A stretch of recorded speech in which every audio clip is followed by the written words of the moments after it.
एक समय की बात है, किसी देश में एक राजा राज्य करता था। उसकी 12 राजकुमारियां थीं, जिनसे वह अपनी जान से भी ज़्यादा प्यार करता था।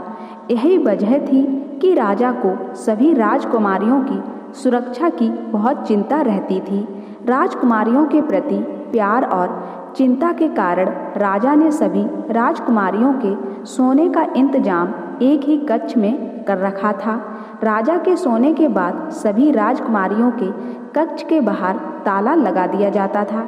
इसके बावजूद हर रात राजकुमारियां नए जूते पहनकर सोती थीं और अगली सुबह उनके जूते घिसे और फटे मिलते थे।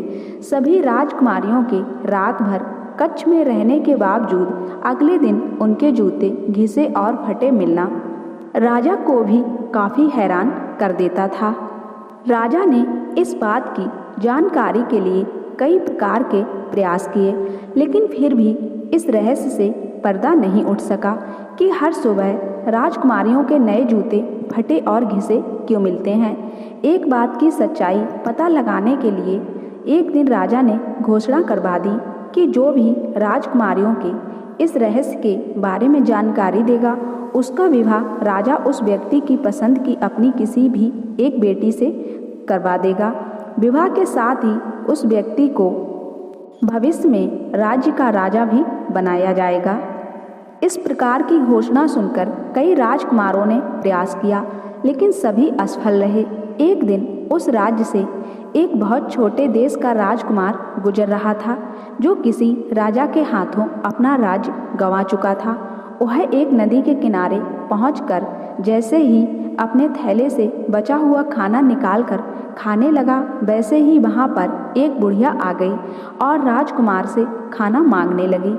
राजकुमार ने बिना कुछ सोचे अपना भोजन उस बुढ़िया को दे दिया। बुढ़िया ने खाना खाकर उसे राज की घोषणा के बारे में बताया और जाते जाते उसे एक जादुई चोंगा दे गई। उस जादुई चोंगे की खास बात यह थी कि जो भी उसे ओढ़ता वह गायब हो जाता था। राजा की घोषणा सुनने के बाद राजकुमार वह जादुई चोंगा लेकर राज दरबार में पहुंच गया। उसने राजा से घोषणा को पूरा करने की आज्ञा मांगी। राजा ने यह कहते हुए आज्ञा दे दी कि इससे पहले जिसने भी प्रयास किया वह असफल रहा और उसे मृत्युदंड दिया जा चुका है। राजा की बात सुनकर राजकुमार ने कहा कि कोई बात नहीं, उसे यह शर्त मंजूर है। फिर राजा ने उसे राजकुमारियों के बगल वाला कक्ष सोने के लिए दे दिया और उसके खाने पीने का बढ़िया इंतजाम किया। जब रात हो चली तो सोने के वक्त सबसे बड़ी राजकुमारी एक जूस से भरा गिलास लेकर राजकुमार ने जूस लिया और राजकुमारी से वहाँ चली गई। राजकुमार ने जूस पिया ही नहीं और खिड़की से फेंक दिया।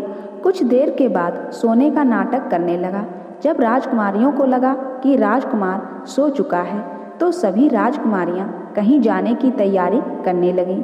इस बात का आभास होते ही राजकुमार ने चोंगा ओढ़ लिया और सभी राजकुमारियों पर गायब होकर नजर रखने लगा। राजकुमारियों के कमरे में जाकर राजकुमार ने देखा कि सभी राजकुमारियां सज धजकर कमरे के बीच में गोला बनाकर खड़ी हो गईं और कुछ गुनगुनाने लगीं। तभी कमरे के बीचों बीच अचानक एक गड्ढा नजर आने लगा, जिसमें से सभी राजकुमारियां एक जादुई स्थान पर चली गईं। राजकुमारियों के पीछे पीछे राजकुमार भी चला गया। वहां पर 12 राजकुमार उनका इंतजार कर रहे थे। सभी राजकुमारियां उन राजकुमारों के साथ जंगल की ओर जाने लगीं। रास्ते में चांदी के पेड़, सोने के पेड़ और अन्य जवाहरात के पेड़ मिलते गए।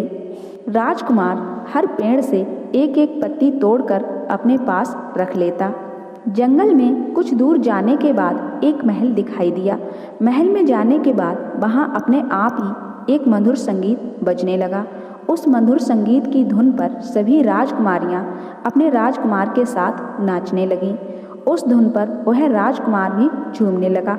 वे सभी वहां पर सुबह होने के पहले तक नाचते रहे और सुबह होने के पहले ही वहां से चले गए। सभी राजकुमार राजकुमारियों को छोड़ने के लिए जंगल के बाहर तक आए और राजकुमारियां वहां से अपने कमरे में आ गईं। राजकुमारियों के साथ ही चोंगा पहने हुए राजकुमार भी वहां आ गया और चुपके से अपने कमरे में चला गया। सुबह होते ही राजकुमार को राजा ने दरबार में बुलाया और रहस्य के बारे में पूछा।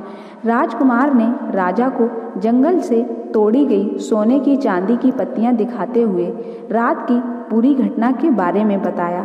जब राजा ने राजकुमारियों से इस बारे में पूछा तो सभी राजकुमारियों ने हामी भरते हुए सिर हिलाया। इस बात को सुनकर राजा ने राजकुमार की शादी उसकी पसंद की सबसे छोटी राजकुमारी के साथ करवा दी और उसे उस राज्य का राजा बना दिया। नया राजा अपनी रानी के साथ सुखपूर्वक रहने लगा। कुछ दिनों के बाद वह राजकुमारियों के साथ उस रहस्यमयी महल की ओर गया और अन्य राजकुमारियों की शादी उन राजकुमारों के साथ करवा दी जिनके साथ वे सभी रात में नाचने जाती थीं। इसके बाद सभी खुशी खुशी रहने लगे। तो दोस्तों, हमें हमेशा मुश्किल समय में हिम्मत से काम लेना चाहिए और अपनी बुद्धि का इस्तेमाल करते हुए हर समस्या का हल निकालना चाहिए। दोस्तों, कहानी अच्छी लगी हो तो वीडियो को लाइक शेयर ज़रूर कर देना और साथ ही हमारे चैनल को सब्सक्राइब ज़रूर कर लेना, जो ऐसी ही खूबसूरत कहानी मिलती रहे, और नोटिफिकेशन बेल को दबाना ना भूलें।